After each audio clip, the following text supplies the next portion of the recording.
Salut à tous, alors j'ai vu la bande-annonce de Scream, alors Scream 5, et qui s'appelle tout simplement, alors je sais pas comment en France, si ça va être Scream 5, ou s'ils vont faire comme aux États-Unis où ils l'appellent tout simplement Scream. Ce genre de reboot, encore une fois, de la franchise. Le premier réalisé par Wes Craven, qui nous a quittés il y a quelques années. Et du coup, réaction par rapport à cette bande-annonce, je suis super content, parce que j'aime beaucoup, en fait, j'aime beaucoup la franchise Scream, même si je reconnais que le seul, on va dire, excellent film, ça reste le tout premier, que je trouve vraiment super dans le genre. C'est un slasher, mais il y a le côté méta, bien sûr, mais c'est un slasher pur et dur, avec quand même beaucoup d'humour, de l'humour noir, bien sûr, et qui observe les codes justement des slashers et qui est conscient de lui-même et tout. Enfin, j'ai trouvé vraiment excellent le premier. Et après, les suites, c'est du fun. J'avoue, on se fait plaisir dans les suites. Ça tourne un peu trop vers justement la comédie finalement, et puis assez vers le côté premier degré du slasher. Mais comme il y a toujours un second degré dans Scream, mais les suites, disons que c'est uniquement, on est que sur le second degré pratiquement, quoi. Et du coup, j'avais hâte de voir ce que ça donnait, puisqu'on a de nouveau Kevin Williamson, le scénariste des premiers films, créateur de la franchise, qui est de retour en tant que producteur. Donc voilà, et on a on va dire la trinité, la sainte trinité de Scream, puisque Courtney Cox, Neve Campbell et David Arquette sont de retour dans les rôles de Sidney, Gale et Dewey. Et du coup, cette bande-annonce, alors, faut dire ce qui est, elle n'est pas exceptionnelle, la bande-annonce. Je veux dire, on voit la bande-annonce, c'est Scream. Voilà, il n'y a pas de doute. Et ça fait, on a le côté un peu reboot forcément, puisqu'on recommence avec cette scène, la jeune fille seule dans la maison, et puis on l'appelle, et puis on lui fait peur. Sauf que c'est mis à jour avec le côté maison connectée et tout ça.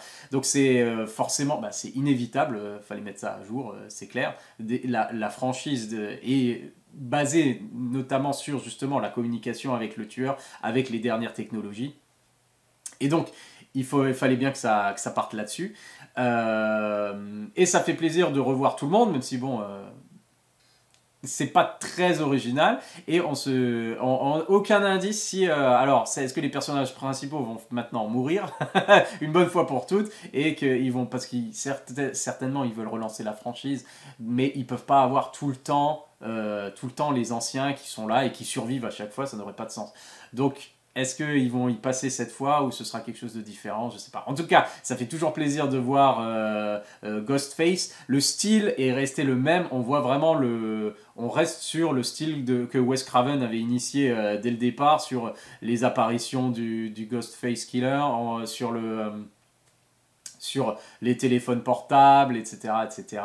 L'apparition soudaine du tueur. Enfin bref, tout est dans la bande-annonce. Les trois qui savent comment ça marche, ils sont prêts pour faire face, justement, puis ça fait depuis déjà un moment, mais affronter pour sauver justement les jeunes qui sont menacés. On se doute bien que le tueur est quelqu'un qui fait partie des jeunes, et ils connaissent les règles. Et en fait, c'est ça qui est intéressant, c'est que on avait le pro des films d'horreur, Randy, dans la première, la trilogie, qui était qui expliquait les règles, comment ça marchait. Sauf que du coup, maintenant, c'est les trois anciens qui sont là pour expliquer, voilà les règles. Parce que nous, on n'a pas joué dans un film, on l'a vécu, et du coup, les règles restent les mêmes. Si jamais, en fait, la question c'est, est-ce que le tueur continue à suivre ces règles du slasher, ou alors est-ce qu'ils vont faire quelque chose d'un peu original par rapport au tueur je sais pas, qui pourra faire, je sais pas, quelles seront ses motivations. Je m'attends à ce que ce soit quelque chose d'un peu plus original quand même, d'un peu nouveau par rapport aux motivations du tueur, que ce que ça a été jusqu'à maintenant. Voilà. Donc, à voir. La bande-annonce n'est pas exceptionnelle, puisque on découvre rien de forcément neuf vraiment, ou passionnant, ou quoi que ce soit. Mais pour ceux qui aiment la franchise comme moi, ça fait plaisir. J'ai hâte de voir ce nouvel épisode, et j'espère qu'il sera réussi. Voilà. Bon, alors c'est ma réaction à la bande-annonce de Scream. Pas la peine du coup de hurler, jeu de mots, par rapport à ça, parce que ça fait juste plaisir. Mais il n'y a rien, on va dire, qui me fait penser que ça va être un chef-d'œuvre qui surpasse les autres, etc. On est quand même dans de la série B d'horreur sympathique, d'une franchise qu'on aime bien ou qu'on n'aime pas. Hein. Et du coup, voilà. En attendant de voir le film, en tout cas, moi, ça me fait plaisir de voir cette bande-annonce. Allez, à la prochaine. Bye.